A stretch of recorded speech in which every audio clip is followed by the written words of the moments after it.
ماہ رمضان کا جو 12واں دن ہے 12 دن، اس کی دعا میں دیکھتے ہیں کہ ہم اللہ سے کیا مانگ رہے ہیں، اور اہل بیت علیہ السلام نے ہمیں کیا سکھایا ہے کہ اللہ سے کیا مانگو، جس کی عربی جو ہے وہ متن یوں ہے کہ اللہم زینی فیہ بالستر والعفاف وسرنی فیہ بلباس الصبر والقنوع والکفاف واحملنی فیہ علی العدل والانصاف وآمنی فیہ من کل ما اخاف بعصمتک یا عصمت الخائفین۔ آج کے دن مجھے ستر اور عفت سے مزین کر، مجھے پہنا قناعت اور خودداری کی پوشاک، مجھے انصاف کی اور عدل کی ترغیب دے، اور ہر اس شے سے بچا جس سے میں خائف ہوں، اپنی عصمت کے وسیلے سے، اے ڈرنے والوں کی پناہ۔ جو اللہ سے مانگا جا رہا ہے کہ اللہ مجھے مزین کر دے، مجھے خوبصورت بنا دے، اور وہ خوبصورتی کیا ہو میرے لیے کہ جس میں عفت جو ہے، وہ پاک دامنی جو ہے وہ میری کیا ہو، خوبصورتی ہو۔ انسان چاہتا ہے کہ خوبصورت ہو، انسان چاہتا ہے کہ وہ اچھا دکھے، اور انسان چاہتا ہے کہ اس کے چہرے کے اوپر، اس کے جسم کے اوپر بہت ساری سجاوٹ والی اور زینت والی چیزیں ہوں۔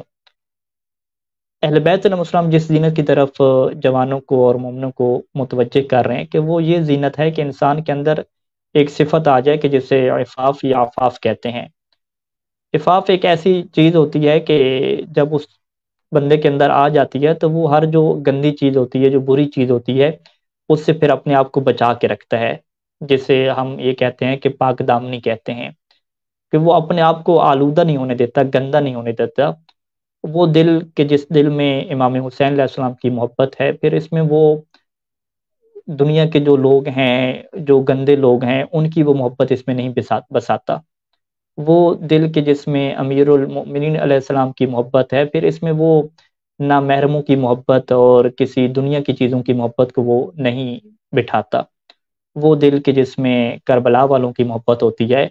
جس میں جناب علی اکبر اور مولا عباس کی محبت ہوتی ہے، پھر اس دل کو وہ انسان بڑا بچا کے رکھتا ہے۔ وہ کہتا ہے کہ چونکہ میرا دل جو ہے وہ امانت ہے، میں یہ نہیں کہتا کہ میرا دل دیوانہ ہے اور ہر کسی کی اس میں جگہ ہے، اور جس کسی کو بھی دیکھتا ہوں، جس کسی کو بھی جو ہے وہ سوچتا ہوں تو وہ میرے دل کے اوپر چھا جاتا ہے، اور میری راتوں کی نیندیں ختم ہو جاتی ہیں، دن کو جو ہے وہ میری عقل کام کرنا چھوڑ دیتی ہے۔ یہ وہ لوگ ہوتے ہیں کہ جو بے مقصد زندگی جی رہے ہوتے ہیں، کہ جن کے پاس دلوں میں محبت نہیں ہوتی ہے اہل بیت علیہ السلام کی۔ وہ دل کے جو اہل بیت کے نور سے منور ہوا کرتے ہیں، پھر وہ اپنے دل کا بڑا خیال رکھتے ہیں، وہ اپنے آپ کو پھر جوڑتے ہیں امام حسین علیہ السلام سے، کربلا والوں سے، اللہ تعالیٰ سے وہ خود کو جوڑ کے رکھتے ہیں۔ پھر وہ اس طریقے سے اپنے آپ کو مضبوط جوڑ کے رکھتے ہیں کہ ہر اس چیز سے پرہیز کرتے ہیں کہ جس کی وجہ سے یہ دل داغدار ہو جائے، اس کے اندر جو ہے وہ گندگی اور اس کے اندر تاریکی کیا پیدا ہو جائے۔ اور ظاہری بات ہے چونکہ یہ مشکل کام ہوتا ہے، اور انسان جب مشکل کام کی طرف بڑھتا ہے تو پھر وہ مانگتا ہے، وہ دعائیں مانگتا ہے۔ وہ اپنی والدہ سے بھی کہتا ہے میرے لیے دعا کرنا کہ آج میں ایک مشکل کام پہ جا رہا ہوں، اللہ کرے کہ میرا یہ کام ہو جائے۔ دنیا کے آپ نے لوگ دیکھے ہوں گے، ایک اچھی نوکری کا کوئی انٹرویو ہوتا ہے تو وہ سب سے دعائیں کرواتے ہیں، ہمیں بھی کالیں آتی ہیں کہ آپ جائیے گا مولا کرم ہمارے لیے دعا کیجیے گا کہ یہ نوکری لگ جائے، وہ میرا پیپر ہے اس میں پاس ہو جاؤں، وہ میرا ٹیسٹ انٹرویو ہے اس میں نکل جاؤں۔ تو اس کا مطلب کیا ہے کہ انسان ایک ایسے مرحلے کے اوپر آ کے خود کو جب عاجز سمجھنے لگتا ہے تو وہ پھر اللہ کی طرف بڑھتا ہے، وہ مانگتا ہے اللہ سے اہل بیت کا واسطہ دے کے۔ آج کی دعا میں ہم اللہ سے یہی مانگ رہے ہیں کہ اللہ ہمارے دل میں محبت حسین ہے، ہمارے دل میں علی اکبر و علی اصغر و مولا عباس کی محبت ہے، ہمارے دل میں امیر المومنین اسلام امام حسن جناب فاطمۃ الزہرا اہل بیت علیہ السلام کی محبت ہے۔ ہمیں پاکیزگی عطا کر، ہمیں پاک دامنی عطا کر، کہیں ایسا نہ ہو کہ ہمارا دل جو ایک پاک ہے اس کے اندر پھر گندگی آنا شروع ہو جائیں۔ یہ کتنی خوبصورت دعا ہے، اور کس طریقے سے انسان اپنے آپ کو اللہ سے جوڑ رہا ہے، کتنے اس کے ارادے مضبوط ہیں، کتنی اس کو اس بات کی ٹینشن لگی ہوئی ہے کہ مجھے خود کو پاک صاف رکھنا ہے، کیونکہ اب میں کوئی عام انسان نہیں ہوں، بلکہ میں ان کے در کا انسان ہوں، میں ان کے در کا غلام ہوں۔ میرا دل جو ہے وہ ایک دیوانہ اور ایک بیگانہ نہیں ہے، بلکہ میرا دل جڑ چکا ہے ان ہستیوں سے۔ جب میرا دل ان ہستیوں کی محبت سے جڑ چکا ہے تو مجھے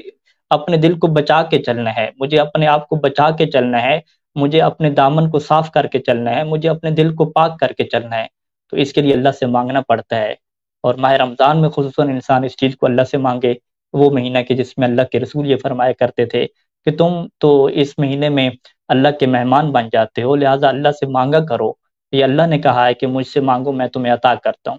اگر انسان آج کے اس مہینے میں یہی بات اللہ سے مانگ لے کہ اللہ میں تو اس سے مانگتا ہوں کہ مجھے پاک اور صاف رکھ، مجھے پاک اور صاف رکھ، مجھے صبر عطا کر کہ میں گناہوں کی طرف مائل نہ کروں۔ اور یہ صبر اہل بیت علیہ السلام جب روایات میں بیان کرتے تھے کہ ایک صبر تو جو ہے وہ مصیبت کے اوپر صبر کرنا ہے، کسی کا جو ہے وہ والد دنیا سے چلا جاتا ہے، کسی کی والدہ دنیا سے چلی جاتی ہے، ایک یہ صبر ہے، اس کا بھی اجر ہے۔ ایک صبر وہ ہے کہ الصبر علی المعصیت، کہ گناہ سے خود کو بچانے کے اوپر صبر کرنا، یہ وہ صبر ہے کہ جو افضل ترین صبر ہے۔ اور ایسے صبر کرنے والوں کے بارے میں قرآن کا یہ اعلان ہے کہ اللہ جو ہے وہ بغیر حساب کے ان کو جنت میں داخل کر دے گا۔ آج کے نوجوان کو جس چیز کا چیلنج ہے، جس چیز کے لیے مشکل ہے، وہ خود کو گناہوں سے بچا کے رکھنا ہے، اپنی آنکھوں کو گناہوں سے بچا کے رکھنا ہے۔ انٹرنیٹ اور موبائل کا زمانہ ہے، اس زمانے میں خود کو کنٹرول میں رکھنا ہے اور خود کو بچا کے رکھنا ہے۔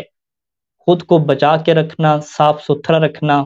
یہ بہت مشکل کام ہے، اور اسی مشکل کام کو کرنے کی ڈیوٹی اہل بیت کے چاہنے والوں کی ہے، اور اہل بیت کے چاہنے والے اسی مشکل کام کو کرنے کے لیے پھر ماہ رمضان میں اللہ سے دعا مانگتے ہیں، اور یہ دعا کرتے ہیں کہ اللہ آج کے اس مہینے میں ہمیں مزین کر دے ستر سے، عفاف سے، پاک دامنی سے، پاکیزگی سے اور صبر سے۔ اللہم صلی علی محمد وعلی محمد۔ خداوند کریم سے ہم دعا کرتے ہیں کہ خدا ہماری دعاؤں کو اپنی بارگاہ میں قبول اور منظور فرمائے۔